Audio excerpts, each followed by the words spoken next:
जय हिंद दोस्तों, जय हिंद बच्चों। आज राजनीति विज्ञान की पहली बुक के दूसरे अध्याय दो ध्रुवीयता का अंत उसके इम्पोर्टेंट प्रश्नों की बात कर लेते हैं जो बोर्ड परीक्षा के लिए बहुत इम्पोर्टेंट है।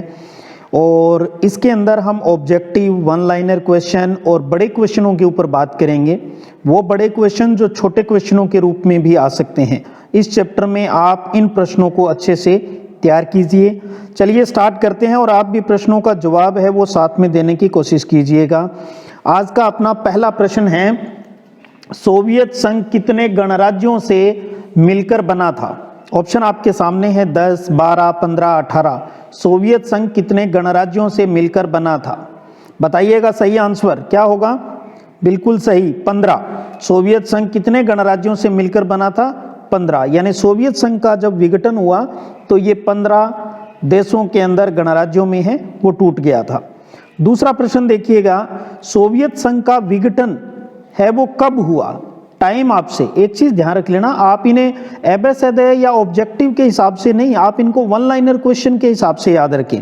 भी हाँ, भी एक प्रश्न है भी ये सोवियत संघ का विघटन कब हुआ, इसका मतलब आपको तारीख याद रहनी चाहिए। ये मत सोचिएगा भी हमें वहां ऑप्शन ही मिले। ऑब्जेक्टिव है वो वन लाइनर में आ सकता है, वन लाइनर है वो ऑब्जेक्टिव के रूप में आ सकता है। तो बताइए इसका उत्तर क्या होगा सही? बिल्कुल सही, तीसरा, दिसंबर 1991 में सोवियत संघ का विघटन हुआ था। अगला प्रश्न है, सोवियत संघ के विघटन के समय राष्ट्रपति कौन थे? तो दिसंबर 1991 में विघटन हुआ था तो उस टाइम राष्ट्रपति कौन थे? बिल्कुल सही, गोर्बाचेव। गोर्बाचेव है उस टाइम सोवियत संघ के राष्ट्रपति थे।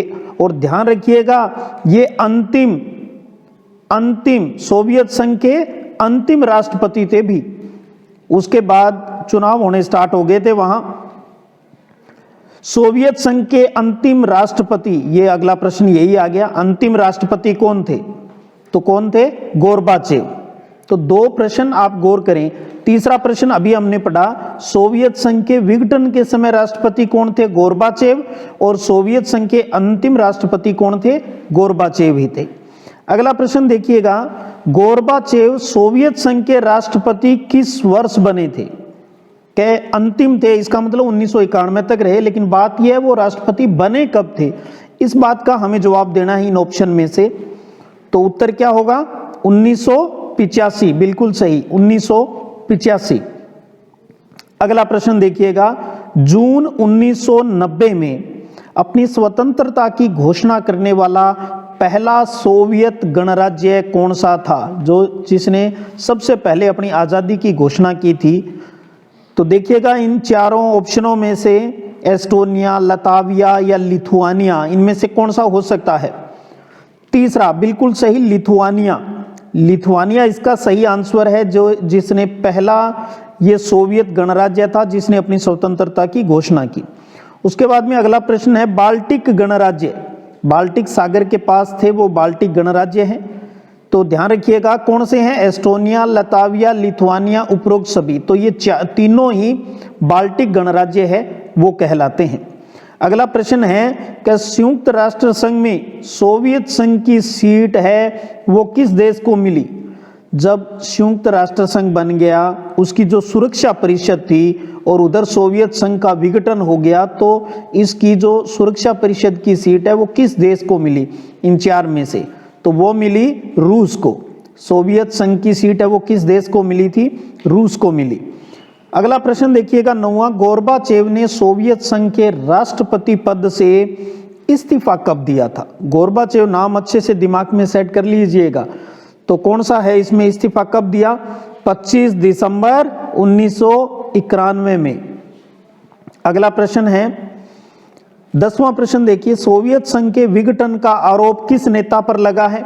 तो इसका उत्तर भी वही, गोर्बाचेव, यही अंतिम राष्ट्रपति, इसके समय ही सोवियत संघ का विघटन हुआ और इस पर ही आरोप लगे भी इसने सोवियत संघ के विघटन का जो काम है वो किया है। उसके बाद में अगला प्रश्न देखिएगा, बर्लिन की दीवार गिराने की घटना कब हुई? बर्लिन की दीवार है वो कब गिराएगी? आपको अच्छे से याद होगा, बर्लिन की दीवार है वो सेकेंड वर्ल्ड वॉर के टाइम, द्वितीय विश्व युद्ध के दौरान जर्मनी का विभाजन हो गया था और बर्लिन भी दो भागों में बंट गया था, बर्लिन में दीवार खींच दी थी। ये घटना कब हुई ये बताना है। तो 1989 में, तो बर्लिन की दीवार गिराने की घटना है वो कब हुई थी? 1989 में। अगला प्रश्न है 12वां का, पूंजीवादी दुनिया और साम्यवादी दुनिया के बीच विभाजन का प्रतीक कौन था? तो विभाजन का प्रतीक बर्लिन की दीवार का बनना, ये पूंजीवादी और साम्यवादी विभाजन का प्रतीक रहा है। उसके बाद में अगला प्रश्न देखिएगा, बहुत अच्छा प्रश्न है, मैचिंग वाले प्रश्न के रूप में भी आ सकता है ये। 4 घटनाएं दे रखी है। एक तो आपको दे रखा है अफगान संकट, एक बर्लिन दीवार का गिरना, एक सोवियत संघ का विघटन और एक रूसी क्रांति। ये 4 बातें यहाँ पर बताई गई है। इन चारों का पहले तो आपको ये पता होना चाहिए ये चारों घटनाएं हैं वो किस वर्ष हुई। जब आपको इसके वर्ष याद होंगे अच्छे से तो आप इजीली इस चीज को बता सकते हैं। जैसे रूस की क्रांति ये कब हुई? 1917 में हुई। और बर्लिन की दीवार कब गिराई गई? 1989 में गिराई गई। सोवियत संघ का विघटन कब हुआ? 1991 में हुआ। अफगान संकट कब हुआ? ये 1979-89 के बीच हुआ। तो अब आप अपने आप देख लीजिएगा कालक्रम क्या बनेगा। सबसे पहले कौन सी घटना हुई? रूसी क्रांति, 4 नंबर पे आ रहा है, तो ये देखिए 4 नंबर एक यहाँ पर है। उसके बाद में दूसरा है अफगान संकट, और उसके बाद में तीसरा है बर्लिन दीवार का गिरना, 2 नंबर पे है, और फिर 3 नंबर सोवियत संघ का विघटन। तो इसका मतलब तीसरा ऑप्शन है ये बिल्कुल सही है। अच्छे से तैयार कीजिएगा इनको। 14वां प्रश्न देखिएगा, सुमेलित करने का प्रश्न है। एक तरफ यूएसएसआर से जुड़ी हुई चीजें दे रखी है और प्लस उनसे जुड़ी हुई घटना दे रखी है, इनको मैचिंग करनी है आपको। तो नीचे अपने सीधा डायरेक्ट मेल ही कर लेते हैं। मिखाइल गोर्बाचेव है, इसने सुधारों की शुरुआत है वो की थी।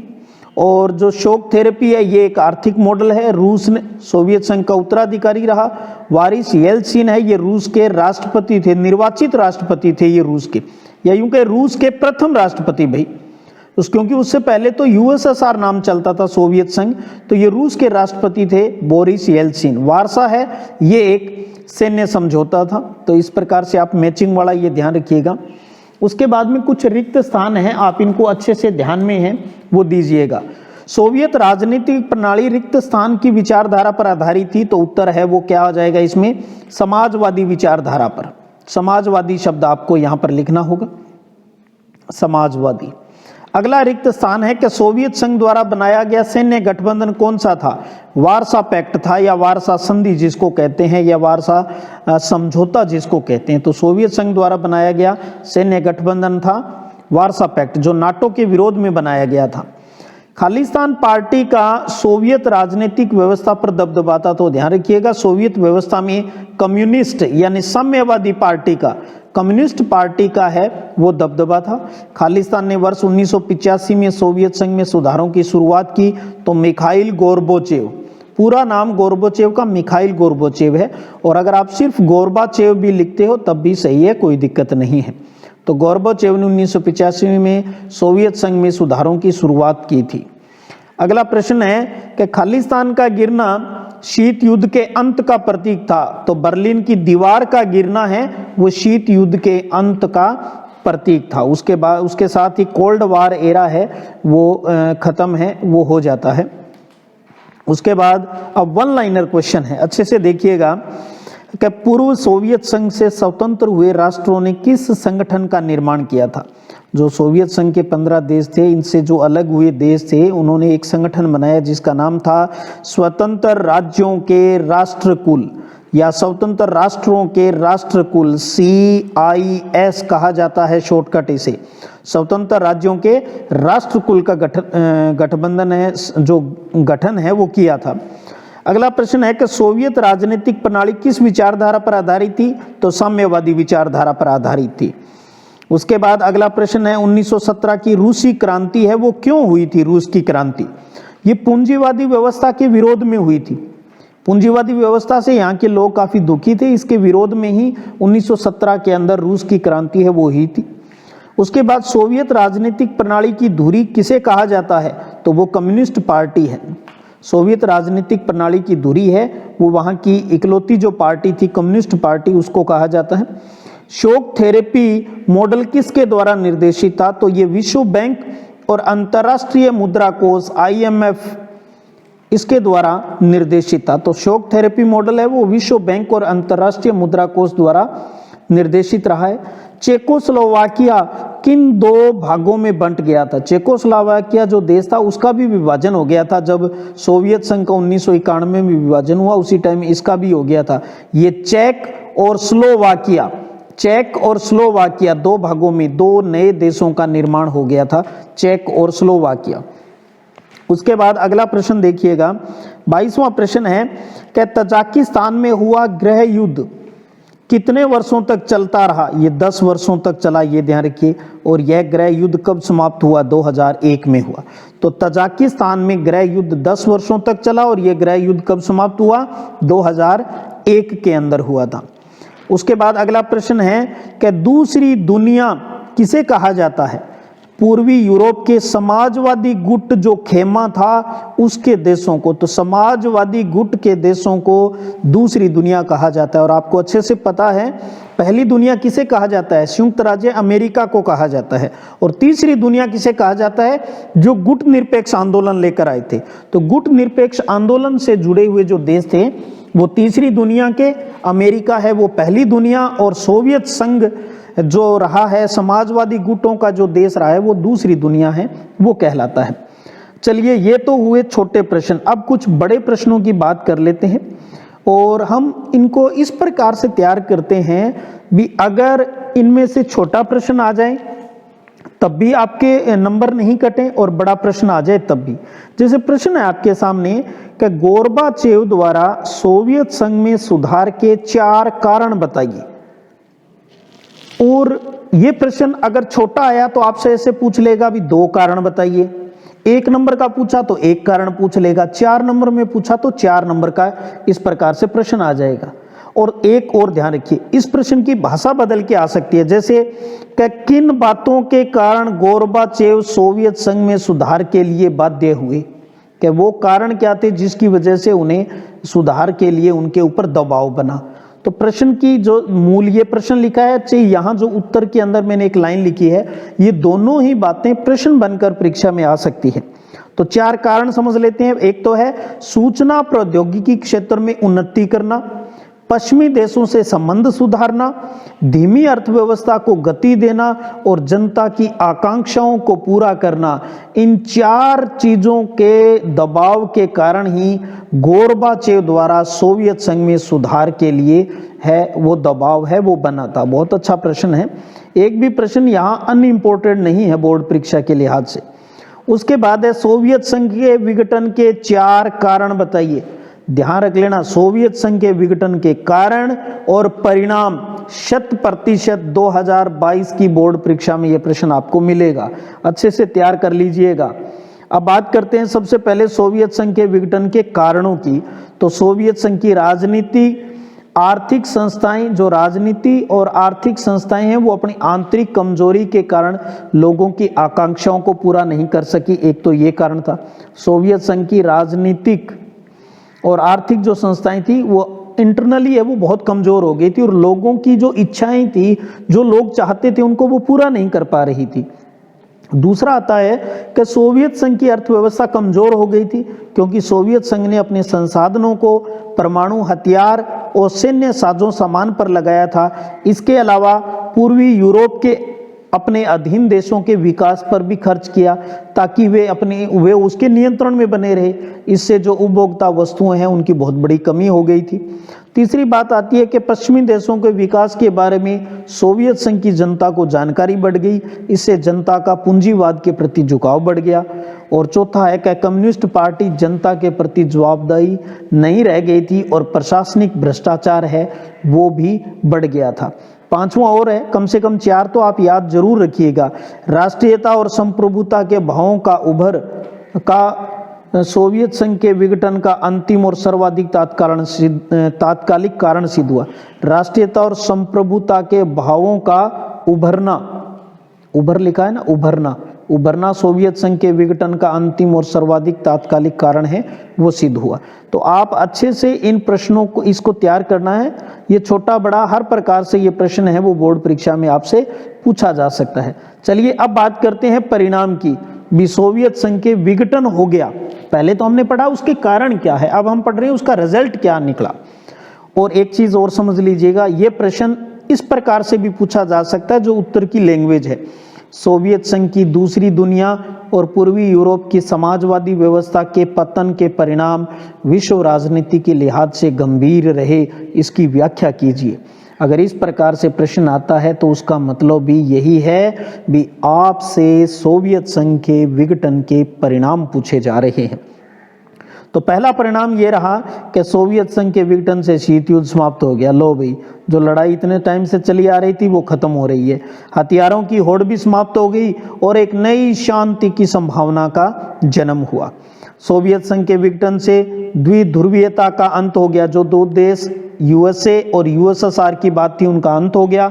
अब अमेरिका विश्व की एकमात्र महाशक्ति बन गया और विश्व पर उसका वर्चस्व है वो स्थापित हो गया।